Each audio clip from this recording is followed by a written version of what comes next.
introduce our speaker today. So Tony Williams has been here for about 6 or so weeks, is that? Oh, probably 8, I'd say. Okay, 8 weeks on sabbatical.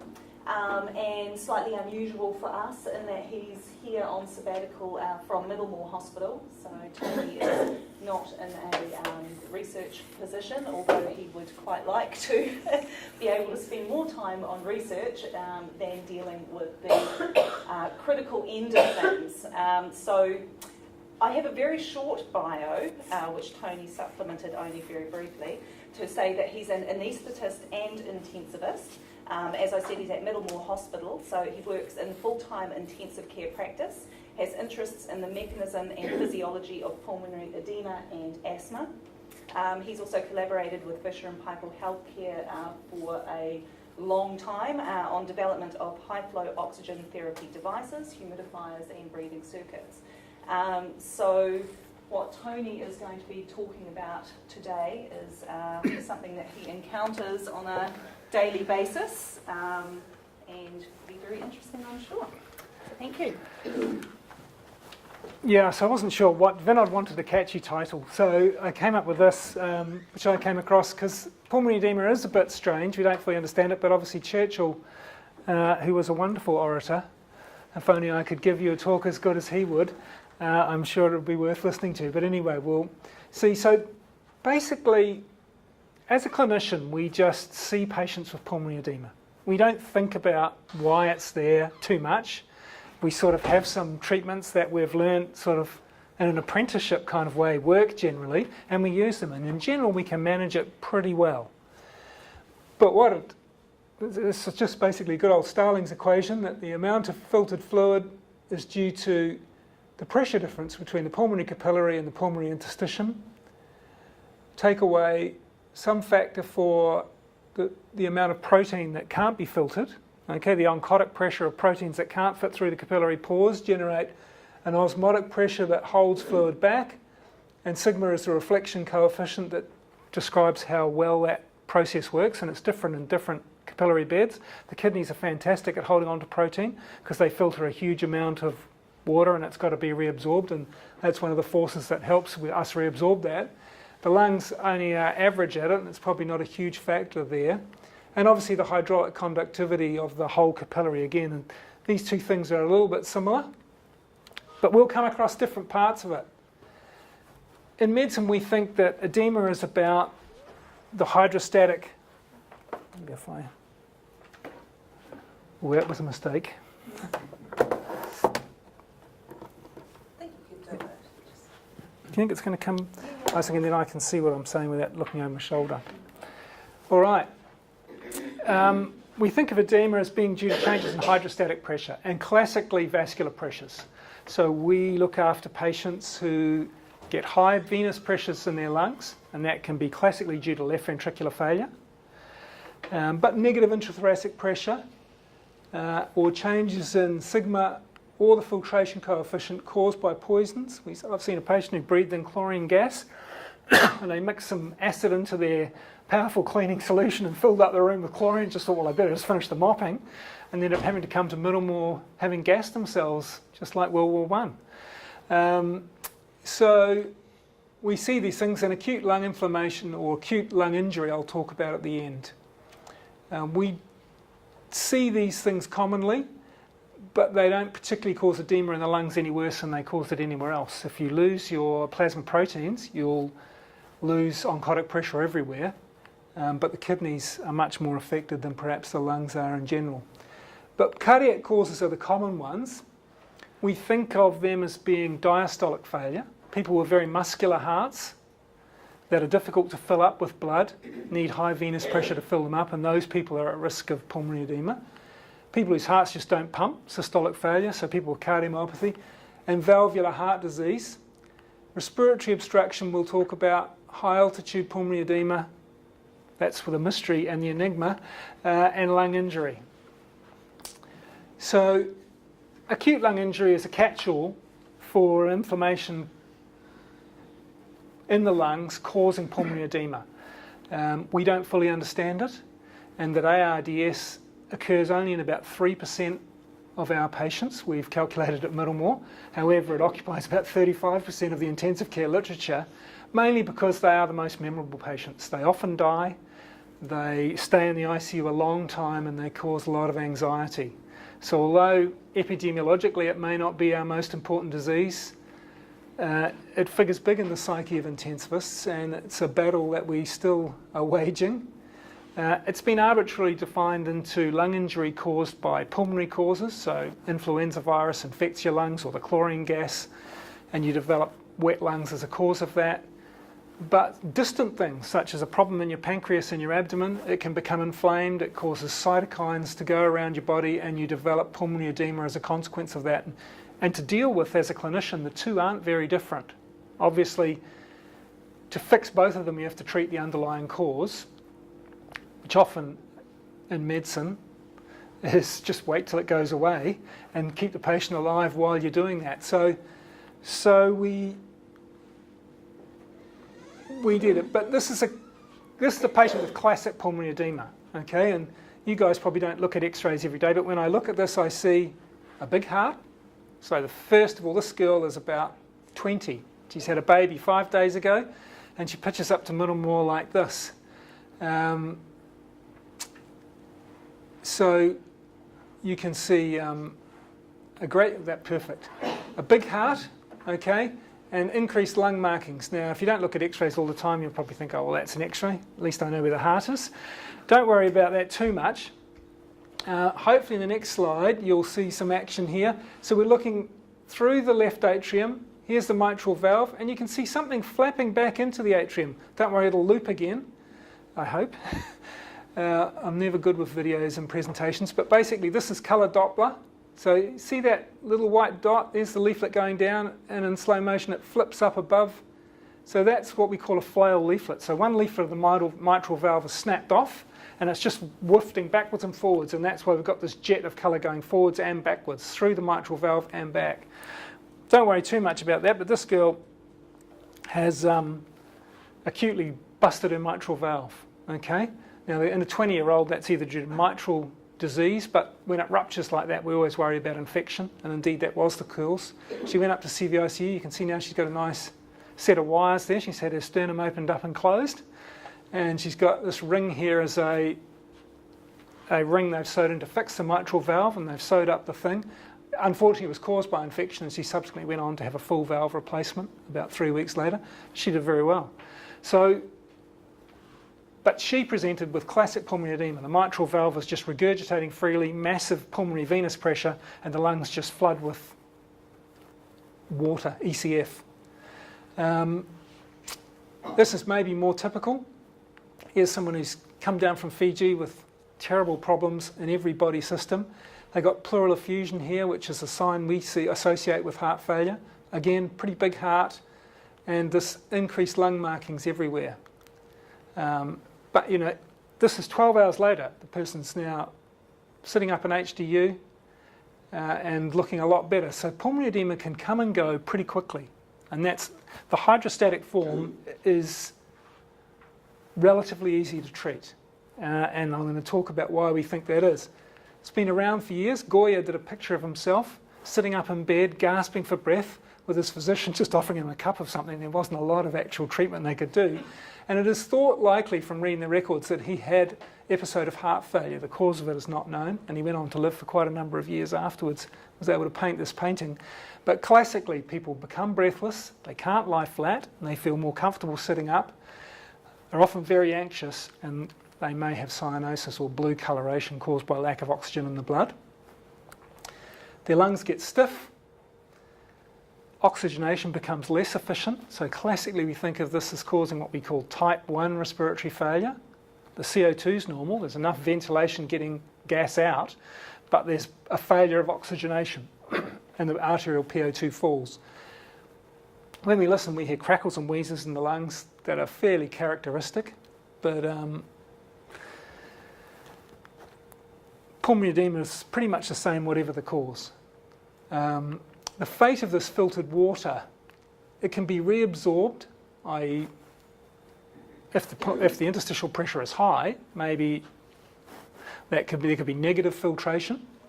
There's lymphatic clearance, but what favours that or harms it is not fully understood. But obviously things like coughing and your respiratory pattern. People who are sick and have wet lungs, sometimes, especially children, do something we call grunting. So normally when you breathe in and you breathe out, if there's any gap in the respiratory cycle, you'll have a rest and expiration and then take your next breath in. But when people are sick, they often go so they always want to have their lungs full, and they only grunt to let the air out very quickly and then fill their lungs up again. Why they do that, no one knows, but it's a pattern we often see in sick people, especially in children. So what happens when we get increased filtration? There's an increase in interstitial water versus airspace water. This is a diagram from Hills, a guy from Brisbane who did a lot of thinking about how the alveolus was. And his main interest, I think, was diving medicine. But anyway, he did think a lot about this, and he came up with this model where the classic model shows that there's like a bubble with a continuous layer of fluid around it, and this allows you to do Laplace type thinking. Imagine the size of the bubble and that the surface tension decreases the amount of tension in the wall. But in this model, there's always going to be some pull that the fluid is going to tend to exert negative pressure. He actually thinks that the lung looks like this, that there are little bubbles of fluid and dry patches of a hydrophobic surface covered with surfactant, and that our lungs, although they're moist and fully saturated, the water vapor, the air in their lungs is fully saturated, so they're not dry, that there are areas that are not wet in normal breathing. Whether this is actually true is still a matter of conjecture, and there are people who propose both sides. But when the lungs get wet and we're filtering more water, we believe, and clinically it seems to be true, that the initial phase is an increase in interstitial lung water. The lungs get a bit stiff, and if we watch closely, we can see that for the same amount of oxygen, the arterial PO2 is slightly lower, but overall things are still functioning normally.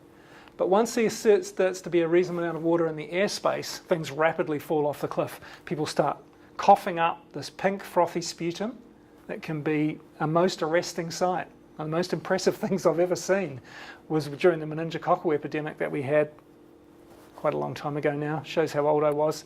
I walked in to see this kid in the old children's ward, which they don't even have at Middlemore anymore, and they were trying to put a catheter into this girl, and we could hear these strange noises coming out from behind them. We looked around, and she had a lava of pulmonary edema coming out of her nose. It was the most spectacular sight I've ever seen.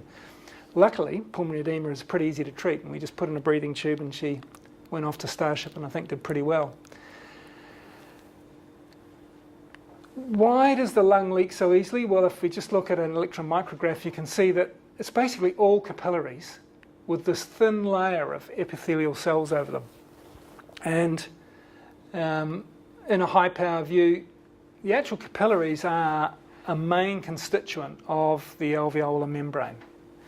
The epithelial, these sort of alveolar cells are obviously very important, and the type 1 cells seem to form the layer, the airspace layer, which obviously is on both sides in an alveolus. Their job seems to be to sort of facilitate gas exchange. The type 2 cells are making surfactant and doing other functions that we don't think about. But one thing I did think about the last day or two, while I was thinking, shit, I've got to get this talk together for these people. I've said I'll do it. That I always think of the structure of the lung as being a whole collection of alveoli, that the air spaces are the structure of the lung. But seeing his diagram of these amazing cells that he's drawn here, and then he's drawn a cartoon of how they might be, that the type 1 cells are forming both sides of the alveolar membrane, and that maybe the lung is actually, the alveoli is more the space between the lung, and the lung is actually like a vascularized mesh of some type. Not the type of mesh you guys draw, although maybe it could be modelled like that, I don't know. But maybe the lung, I tend to be very alveolus focused, but maybe we need to think more about the network of capillaries as being the lung, and the alveoli is just a space in between when it's functioning normally. Whether that can... So this PC minus PI term, you can see from that girl that if you elevate pulmonary capillary pressure, you'll get pulmonary edema. And that's the classic type, the most simple type to think about. But the interstitial pressure may change. Post-obstructive pulmonary edema classically occurs if there's laryngospasm at the end of anaesthesia. So anaesthetic drugs, if you have a lot of them on board, may abolish all your reflexes. You become kind of comatose with no reflexes. But as you're emerging from anaesthesia or going down, there's a brief phase where they can be sort of hypersensitive. And that can result in a type of cough where the larynx closes but doesn't open. So it's a kind of, you've got half the reflex working but not the other half. So when you have a cough, you close your larynx for a brief second, build up pressure and then release it. But obviously if that larynx closes and stays closed, then the person can't breathe. And they obviously want to breathe, they're unconscious, so they take a massive inspiratory effort and they can very rapidly fill up their lungs with edema fluid. Honestly, the anaesthetists say this syndrome lasts for 1, maybe 2 minutes, but they bring them down to the ICU and their lungs are whited out, just like that girl who'd had the mitral valve busted and had had high pressures for hours. So you can generate very rapid pulmonary edema. And the way I think of it is that in a normal person, you've got, if you're breathing in, you've got a little bit of negative pressure in the alveoli, 2 centimetres of water, say, to suck air in from the atmosphere at 0, and a little bit bigger negative pressure in the interstitial space. Don't worry about the numbers, they're probably not exactly right. And that you've got some positive pressure in your pulmonary capillaries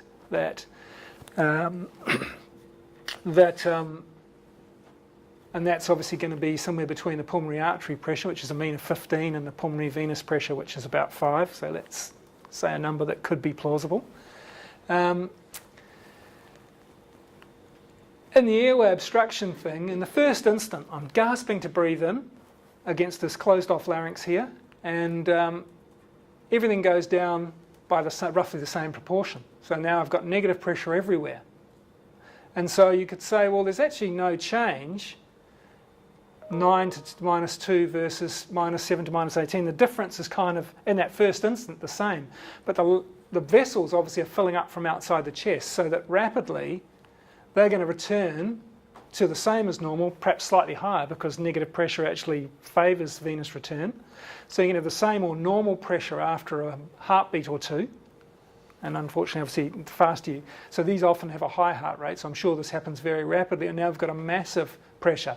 Now this is the alveolar pressure, but I think the interstitial pressure is probably pretty similar to that. And certainly it's going to be the difference in interstitial pressure will be the same. So I think that's why it forms so rapidly, because the pressure difference is massive. Much higher than it is in the heart failure situation. In chest, a few years ago, someone wrote a whole article saying this was a type of hydrostatic edema. And they were sort of arguing around in a corner. They found that the fluid had the same composition as people with heart failure, so therefore they said it is a type of heart failure. So the logic was that the negative venous pressure overfilled the right ventricle, which caused cardiogenic pulmonary edema. But I think you don't need that extra step if you envisage it's the difference between capillary pressure and interstitial pressure. It doesn't matter whether the PC goes up or PI goes down. The difference from the pulmonary capillary is exactly the same, and the lesion we see, which is a lot of fluid and a little bit of blood getting into the lungs, is the same. When this is severe, it can result in pulmonary hemorrhage, frank pulmonary hemorrhage. And just remember that, because it comes up later. No talk is complete without a bit of comparative physiology, so we'll have some at the end. But it's the difference between these pressures is actually the hydrostatic force. One thing and this is where maybe you guys maybe could help one day, is I think both of these things, but especially PI, will vary through the respiratory cycle. Now obviously in quiet breathing those pressure changes would be pretty small, but when there's a lot of work of breathing, as in breathing against obstruction, and people have made rats breathe for hours against respiratory obstruction and show that they develop wet lungs. And it probably doesn't matter the cause of that. If the work of breathing is increased and the transpulmonary pressures are increased, then I think that the filtration driving pressure will also go up. So I think high work of breathing can lead to edema, and that is a fact that many of my colleagues ignore. But obviously we can switch from positive to negative pressure breathing, or from negative pressure, spontaneous breathing. We put people on a ventilator, they get positive pressure. Now obviously that's going to cause a massive shift in interstitial pressure. That instead of being mainly negative because we're sucking air into the lungs, it's mainly positive because we're blowing air into the lungs. And so it's easy to see why for many causes of pulmonary edema, just putting someone on a ventilator fixes it, because the filtration or the hydrostatic pressure that's driving filtration has suddenly gone away. This is a bit of conceptual art by a guy called Piero Manzoni. He thought that people by art should be laughed at. So he filled up a balloon with his own breath and sold it. It's called the artist's breath. It's still on display, but the balloon has sort of perished now and it just lies there. Here's a patient with terrible pulmonary edema who we've put on a ventilator. And as you can see, it's not instant, but after a few days it did go away, although this patient had so many things wrong with him, I don't think in the long term she did too well. But again, pulmonary edema causes all zone infiltrates, okay? Infection usually affects some part of the lung more than others, okay? So if it's pneumonia, we would expect one bit of the lung to be more affected. Viruses can affect the whole lung evenly, so viral pneumonias like we had with the swine flu can cause an appearance a bit like this. But here you can sort of see that it's worse, it's sparing a bit around the edges. And that is a classic appearance of pulmonary edema. This is maybe not the best example, but these x-rays are classic for pulmonary edema. And the patient, I read through the notes when I hunted up all the people we've had with pulmonary edema who've been on the ventilator and then looked up their x-rays. That's how I found all these people.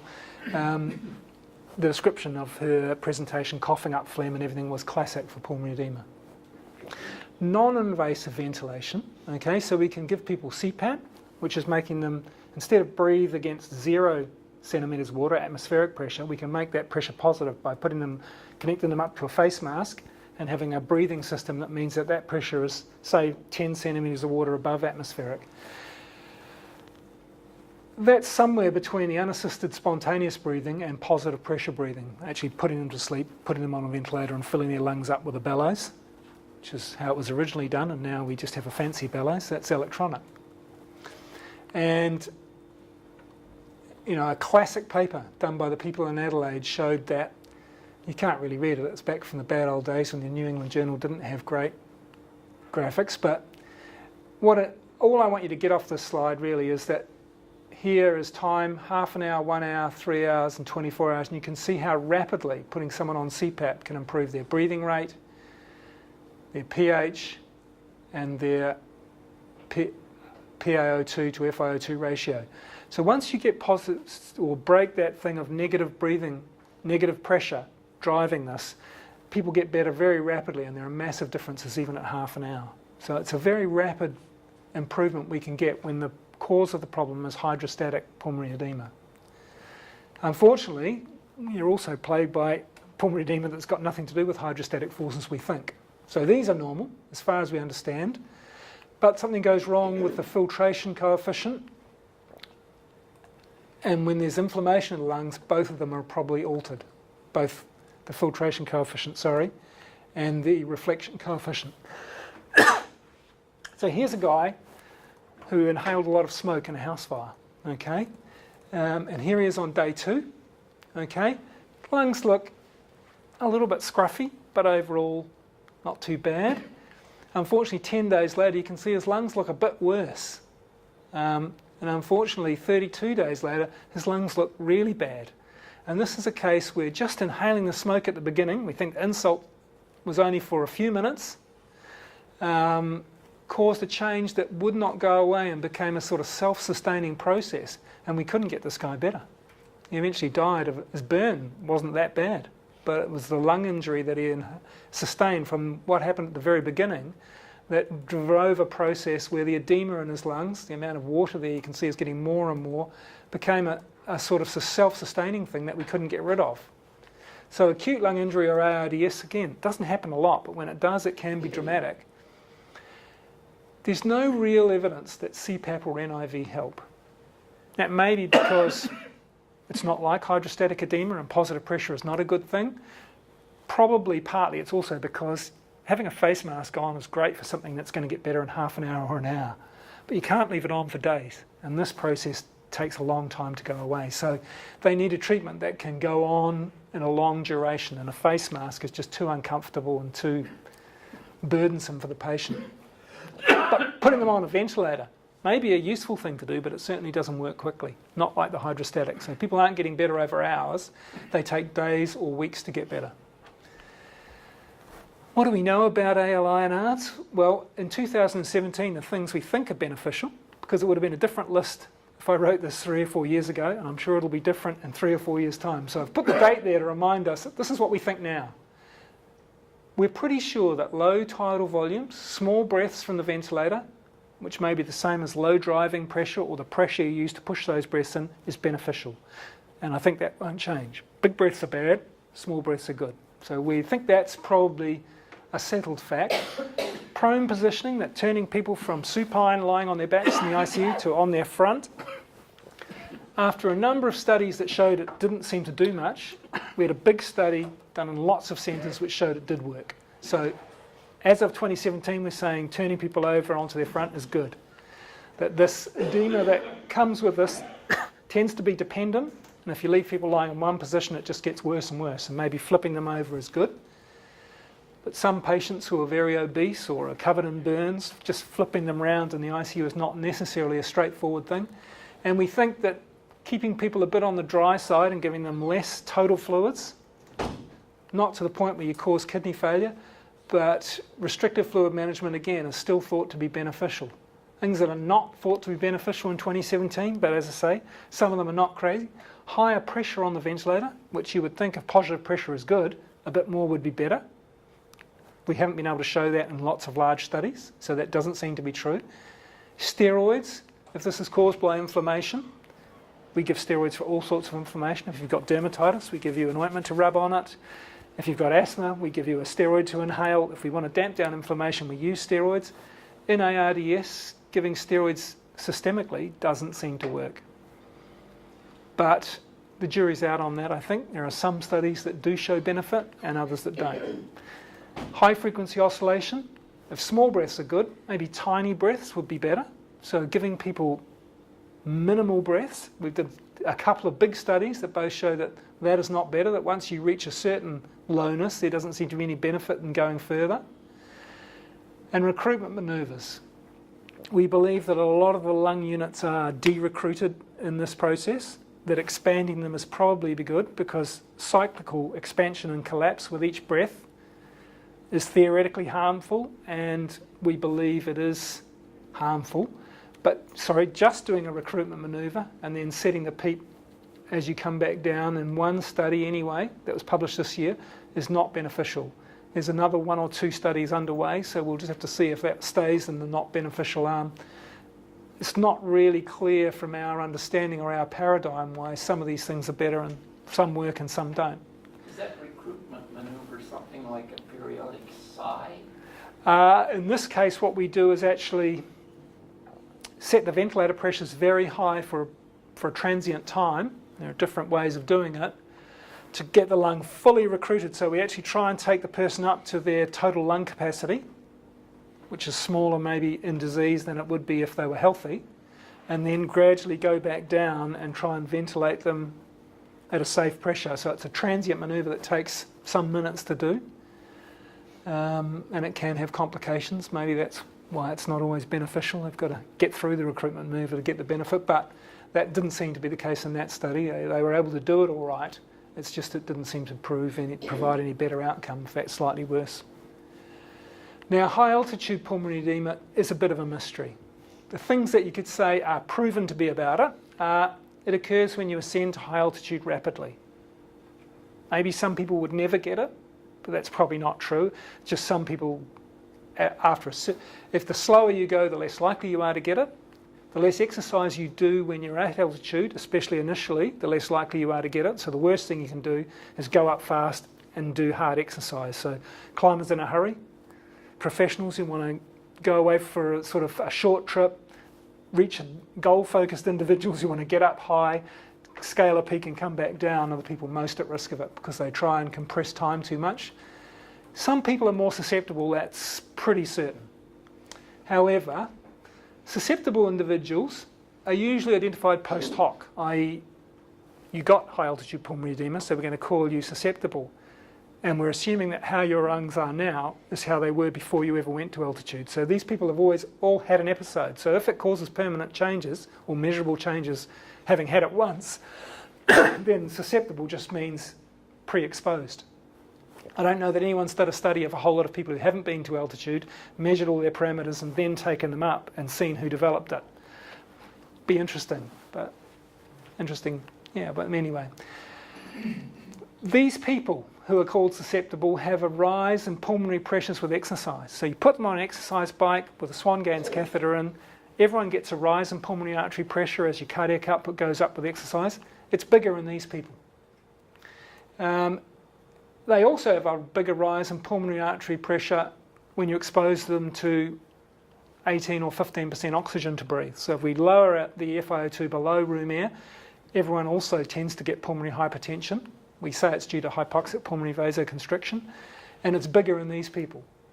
The mechanism linking this rise in pulmonary pressure to the development of edema is lacking, really. No one who's observed these things has come up with a convincing reason. Some people have said, well, maybe it's uneven and it diverts blood to other places and they get too much blood flow, but that's the best we're left with at the moment. It could be the reason. But there is a comparative example. These guys, thoroughbred horses are bred to go really fast. They're aerobic champions. They are sort of genetic freaks because they've been bred only to do one thing, which is to race. And so they've developed pretty odd physiology. When they race, they sometimes suffer this problem. With exercise, they develop pulmonary hemorrhages. And that's partly because we think their pulmonary artery pressure goes up to 80 millimetres of mercury when they race, and that they have a massive increase in cardiac output and in pulmonary ventilation. This may be the explanation, it's probably certainly part of it, but there may be another thing. So this is what they look like, and they can die from it, and if you examine them, their lungs are full of blood. So I thought, shit, maybe it gets worse at altitude.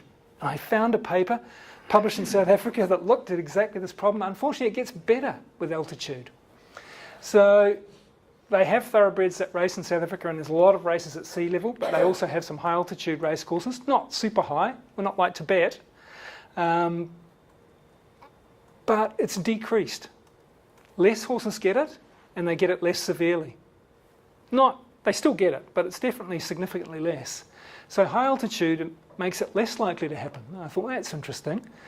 The other thing that's interesting is that exercise-induced pulmonary hypertension, I've got the letters around the wrong way there, sorry, you can see this is the last minute, is associated with going fast. The horse that wins is more likely to get it, okay? So place getters are much more likely to have it than the horses that just sort of didn't feel like running that day and stayed at the back of the field. The cause for this is not known, but it might be due to an element of obstructive pulmonary edema. And the reason for that is that horses breathe when they're galloping 1 breath per stride. Okay? When they land here, their abdominal contents move forward and push their diaphragm up. So when their front legs land, they get this big involuntary exhalation. And when their back legs kick off, their abdominal contents all go back and a whole lot of air gets sucked in. So apparently there's a lot of four-leggers use this trick that when they're running fast and they need to move a lot of air, their locomotion actually is connected to their respiration. So the faster they go, the more air they try and move. Okay? And they are pretty phenomenal creatures.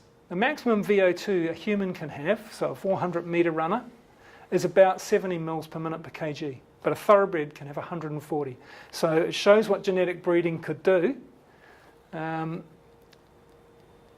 So just by selective breeding, they've got a massively higher aerobic threshold than we have. But that means they need to move a lot of air. And so all thoroughbreds, they can only breathe through their nose. And although the rest of their airway is adapted to generate high volumes of air, their nose is actually not that efficient. And they have pretty high nasal resistance to breathing. So probably all thoroughbreds, in fact probably all horses, relatively have an obstructed airway when they're exercising because they breathe a massive amount because of the way they gallop. So there's a massive amount of air being pushed in and out of their lungs, but they have a relatively obstructed airway. So they may have a big difference between PC and PI, to go back to the old Starling equation, partly because PC is very high if they've got a pulmonary artery pressure of 80 millimetres of mercury, but PI may be becoming very negative at some phases of respiration. And this, I think, like humans who have bad obstructive edema, can lead to this thing. Coming to the end now. In Tibet, they don't have thoroughbreds. They ride around these little Tibetan ponies that are pretty cool, but they're only tiny. These Tibetan girls on them look normal size, but they're very small. I found some photos of tourists who look hilarious. It looks like they're riding Shetland ponies on these things. So they're small horses, they're incredibly tough, but like the Tibetans, they probably have lived 1,000 generations at altitude, and they would be adapted. But it seems that the chronic adaptation to high altitude is about microcirculation changes and having a much bigger response to nitric oxide, so that instead of trying to move more oxygen, your tissues adapt to extract oxygen much more efficiently in the peripheries, so they don't have to increase their minute ventilation as much as lowlanders when they go to altitude. So they adapt by having the microcirculation, but that probably rules them out from winning any races down at sea level. So, one last slide. Piero Manzoni. So the guy who filled up the balloon was right into this conceptual art in the 1960s. He was an Italian guy, and his father was an industrialist who owned a cannery. And over dinner one day he told Piero, "Your art is shit." So Piero took that idea and he created these cans called Merd d'Artista, the artist's shit. He had 90 cans which he filled with 30 grams of his shit, so he says, and he sold them to art galleries for the same price as 30 grams of gold. They're still they've gone up much faster than gold, and I think most of them are still in existence. You can see one in the Tate Gallery in London. So I'm not sure if my talk has been interesting or shit. You guys can decide. But thank you very much for your time. Thank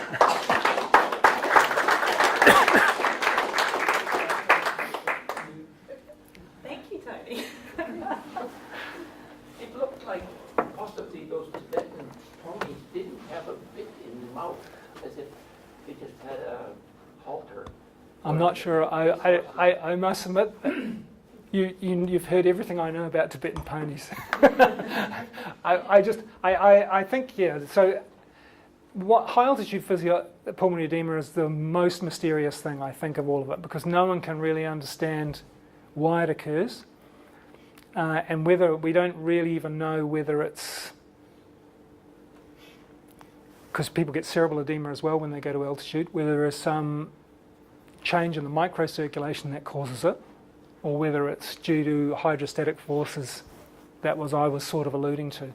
I don't think it's yet well understood at all. It may be some time till people elucidate it. What was the mechanism behind the smoke inhalation edema? Was that from inflammation?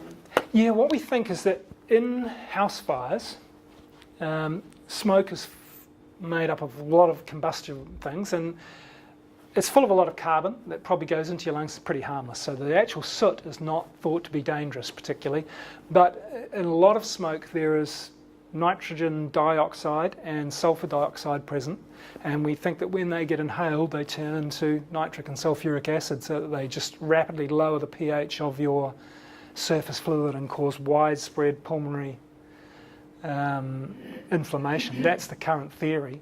So these so-called irritants in the smoke, they also obviously can be exposed to carbon monoxide and cyanide.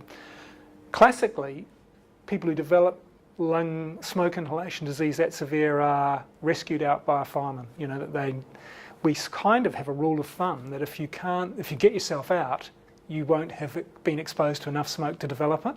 But in fact, this guy did get out, but I think he went back in a couple of times looking for his family. So even though he kind of didn't fit the rule of if you get yourself out, you won't get it, I think he was multiply exposed. It's whether these people would benefit from steroids. We're often very scared to give them because they've usually got burns as well, and burn wound infection is the commonest cause of death in major burns, so we're always very reluctant to do anything we think would make that more likely, but you sort of think he couldn't have done much worse. So, but I've only seen, in 19 years, there's only been 2 patients who've had it like that, so it's not a common problem, even though we see a lot of burns at Middlemore. Is acute pulmonary edema any different? Wake up in the middle of the night, haven't had an infarct, but just crash into pulmonary edema? No obvious precipitant? No, well, that's right. What we don't understand, there is an element of it that we think lying flat makes it more likely. That presumably has something to do with fluid being mobilised from your dependent parts of your body. When you're upright, you can store a bit of fluid in your legs. And obviously, if you've got heart failure, that happens. They get swollen ankles. Maybe that, in some ways, although we think it's pathological, is protecting the lungs at least. When they lie down, that fluid can mobilise a little bit or hop into a swimming pool. Then they mobilise that fluid. But what happens then is they develop this edema. It then develops a life of its own. Just sitting up doesn't take it away. And I think that's because their lungs are now stiff. Therefore, they have to generate big negative pressures to breathe.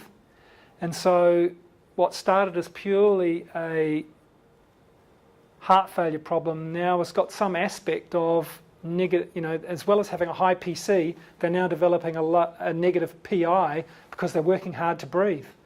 And I think breaking that connection between the wetter your lungs get, the more work you have to do to breathe, the more you're gasping in, the more actual filtration you're causing, putting on a CPAP mask, re-recruiting de-recruited alveoli and making breathing a bit easier can sometimes get them off that vicious cycle, and they can start getting better quite rapidly. You can see within half an hour CPAP fixes these people up. Well, they're certainly a lot better than they were. So those people classically are people with the big thick ventricle from hypertensive heart disease. It's hard to fill, but as I say, but they have generally a good prognosis because they got high blood pressure. So their heart is actually a good pump. It's just a pump that requires slightly too much filling pressure. So it gives them less margin for error. People, who come in with a cardiomyopathy or something, their whole heart's not functioning. They don't have such a good prognosis because their heart is actually a bad pump, and that's why it's failing. So some people, there's a lot obviously, but that's a good point.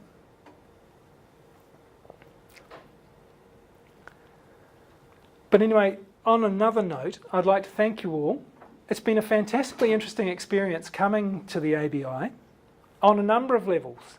I've come from my intensive care unit where I feel like an old shoe, I know my place, I fit in there, everyone knows me.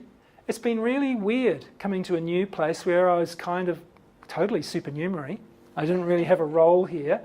And it didn't matter whether I came or not, which was good in that it was nice not being on call in the ICU, but it was also a bit dislocating, and you don't realise how much your network of associations that people know you and ask you stuff, and that becomes part of your life, and that having a break from it made that really obvious to me, whereas it's something that was sort of I didn't expect.